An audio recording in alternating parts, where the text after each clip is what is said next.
पिछले हफ्ते हमने बात की थी टेक वर्ल्ड में चल रहे एआई लेऑफ्स की, जिसने इंजीनियर्स का सुकून और चैन दोनों छीन लिया है। ऐसा लग रहा है कि आने वाले कुछ सालों में इंजीनियर्स की टेक इंडस्ट्री में वही हालत होने वाली है जो आउटसाइडर्स की बॉलीवुड में होती है। टैलेंट तो बहुत होगा पर किसी को कद्र नहीं होगी। स्वागत है आपका टेक बियॉन्ड कोडिंग में। आज तारीख है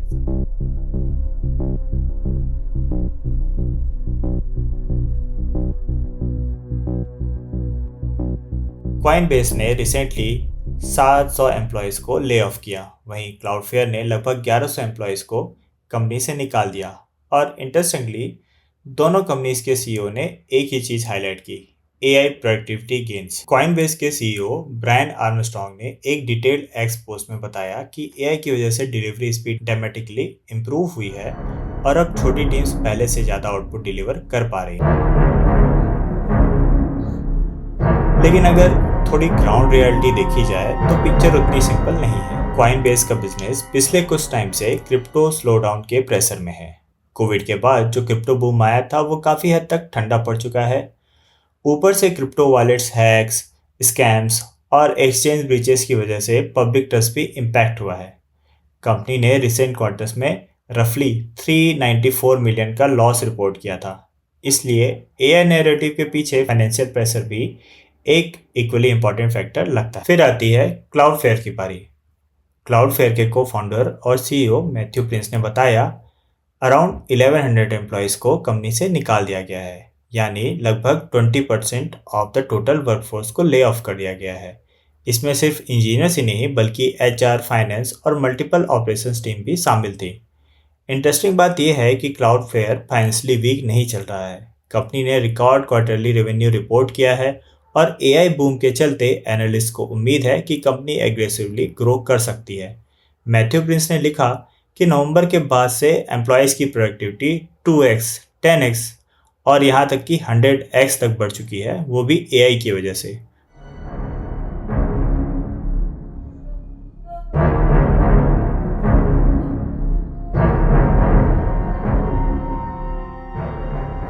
अगर पिछले कुछ सालों के लेऑफ्स देखे जाएं तो एक पैटर्न समझ आता है।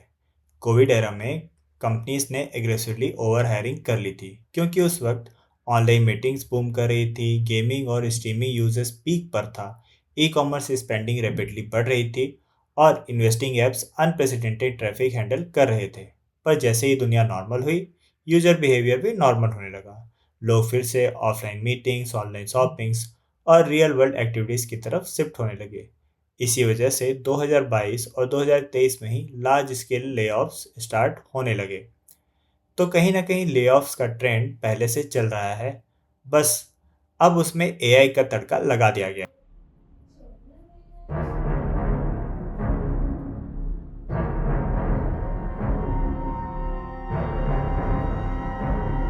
अब बात करते हैं एआई एजेंट्स, मतलब एजेंटिक एआई की। दिसंबर 2025 के बाद से इंटरनेट पर कुछ नए बज़वर्ड्स का एक्सप्लोजन हुआ। हर तरफ agent harness, MCP server, skills, agentic AI और ऑटोनॉमस वर्कफ्लोज की बातें होने लगी। एंथ्रोपिक ने क्लॉड कोवर्क रिलीज किया और ओपन एआई ने viral open source tool open clock के सोलो क्रिएटर पीटर स्टाइनबर्गर को ही एक्वाहायर कर लिया। उस वक्त लग रहा था कि बस कुछ ही महीनों में एआई एजेंट्स हमारे daily digital task completely automate कर देंगे। लोग अपनी वर्कफ्लोस और स्टार्टअप्स तक एआई एजेंट्स के अराउंड बिल्ड करने लगे।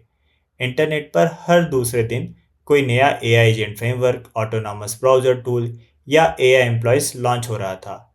लेकिन रियलिटी में पर्सनल हॉबी प्रोजेक्ट्स और डेमो वीडियो से आगे बहुत कम चीज़ें सस्टेनेबली स्केल कर पाईं। हाइप तो बहुत बना, फंडिंग भी आई, पर रिलायबल और लॉन्ग टर्म यूजेबल एजेंट के एआई सोल्यूशन अभी भी काफ़ी लिमिटेड नजर आए। जो कोर प्रॉब्लम्स एजेंट्स के साथ थी वो ओपन एआई और एंथ्रोपिक को जल्दी समझ आ गई। एलएलएम एक स्मार्ट टेक्स्ट जनरेटर जरूर है, लेकिन ऑटोनॉमस सिस्टम बिल्ड करना सिर्फ प्रॉम्प्टिंग का गेम नहीं है। एआई को सेफली काम करवाने के लिए गार्डरेल, ऑर्केस्ट्रेशन, परमिशंस और इंस्ट्रक्शन सिस्टम चाहिए होते हैं, जिसे इंडस्ट्री में एआई हार्नेस बोलते हैं। तो यही बात आती है फाइनेंशियल रियलिटीज़ की। ओपन एआई और एंथ्रोपिक ने पिछले कुछ सालों में इन्वेस्टर्स के लाखों करोड़ों रुपए यूज़ किए हैं अपना बिजनेस बढ़ाने के लिए, लेकिन रेवेन्यू और प्रॉफिट के मामले में बहुत ज़्यादा सक्सेस नहीं मिल पाई है। इसीलिए दोनों के ऊपर प्रेशर है अपने रेवेन्यू स्ट्रीम्स सही करने का और जल्दी से जल्दी आईपीओ लाकर इन्वेस्टर्स को कुछ रिटर्न देने का। साथ ही नए डेटा सेंटर्स बनाने के लिए भी रेवेन्यू बहुत इंपॉर्टेंट है। और यहाँ एंट्री होती है कोडिंग एजेंट्स की।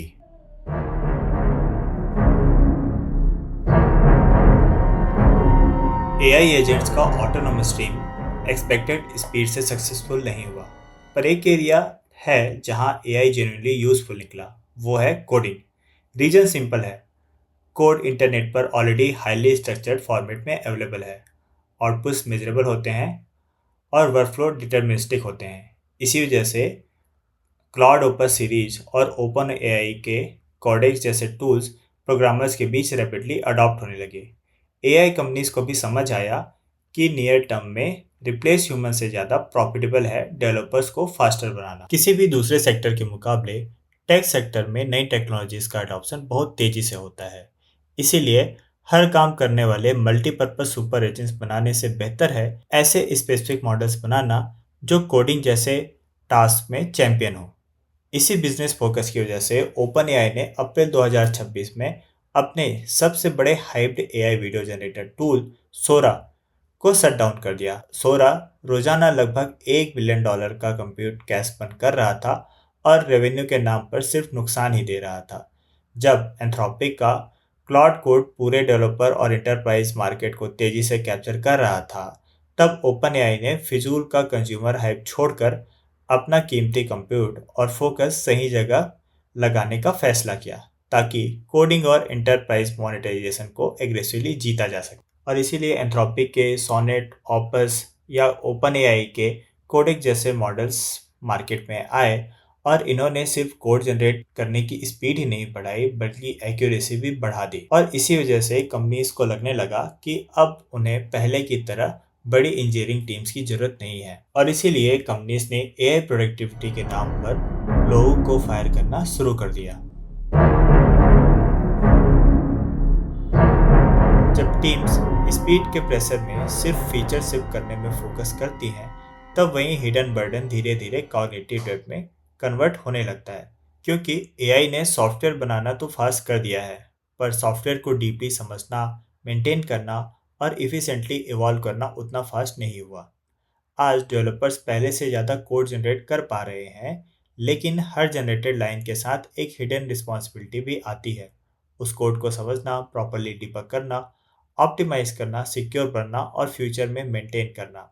सिंपल वर्ड्स में, सॉफ्टवेयर इतना कॉम्प्लेक्स और ब्रोटेड हो जाता है कि इंजीनियरिंग टीम्स खुद अपने ही सिस्टम को प्रॉपरली समझना बंद कर देती हैं, और हर बार किसी बग को फिक्स करने के लिए या किसी कोड को सुधारने के लिए, एफिशिएंट बनाने के लिए प्रॉम्प्टिंग ही एक सहारा रह जाता है।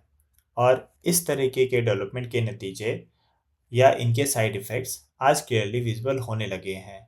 आज पॉपुलर साइट्स में भी रैंडम यूआई ग्लिचेस आ रहे हैं, परफॉर्मेंस ड्रॉप हो रही है, यूजर इंटरेक्शन ब्रोक हो रहा है और मेमोरी हैवी एप्लीकेशंस बन रहे हैं।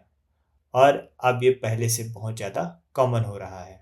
हाल ही में ऐसी बहुत सी खबरें आई हैं जहां पर एआई की ओवर रिलायबिलिटी के कारण कंपनीज के सर्वर क्रैश हुए हैं, डेटा डिलीट हुए हैं, यहाँ तक कि डेटा लीक भी हुए हैं, हैकिंग का खतरा बढ़ चुका है। यहाँ तक कि एंथ्रोपिक के popular coding agent cloud code का सोर्स कोड भी इंटरनेट पर लीक हो गया था, और वो भी किसी हैकिंग या साइबर सिक्योरिटी ब्रीच के कारण नहीं, बल्कि एक सिंपल मिस्टेक के कारण।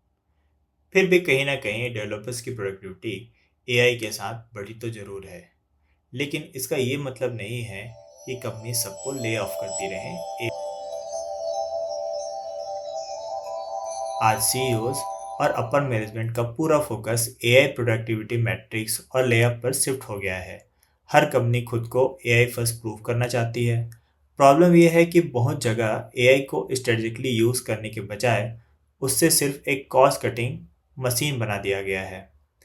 कभी कभी तो लगता है कि सीईओज की प्राइवेट पार्टीज में कन्वर्सेशन ऐसी होती होगी, ब्रो तुमने इस क्वार्टर में कितने एम्प्लॉयज निकाले? बस 800। और तुम? मैंने तो सीधे 20% वर्कफोर्स ही हटा दी। अब मीडिया मुझे एआई लीडर बोल रही है। देखा जाए तो एआई का बेस्ट यूज सिर्फ ले ऑफ तो नहीं है। कंपनीज के पास ये एक गोल्डन अपॉर्चुनिटी है सालों पुराने बैकलॉग्स क्लियर करने की, लेगेसी सिस्टम मॉडर्नाइज करने की, एप्लीकेशन ऑप्टिमाइज करने की और नाइस टू हैव फीचर्स को रियलिटी में बदलने की, साथ ही अपने क्लाउड और साइज के कॉस्ट को ड्रेस्टिकली रिड्यूस करें। अगर एआई प्रोडक्टिविटी जनरली इंक्रीज कर रहा है और कंपनीज उस प्रोडक्टिविटी को सिर्फ ले ऑफ नहीं बल्कि इंजीनियरिंग क्वालिटी, ऑप्टिमाइजेशन, एफिशिएंसी पर लगाएं तो लॉन्ग टर्म में इसका इम्पैक्ट काफी पॉजिटिव हो सकता है और लॉन्ग टर्म में शायद वही कंपनी सरवाइव कर पाएंगी जो कि एआई को सिर्फ एम्प्लॉय रिप्लेसमेंट रोबोट नहीं बल्कि इंजीनियरिंग एम्प्लीफिकेशन की तरह यूज कर पाएंगी।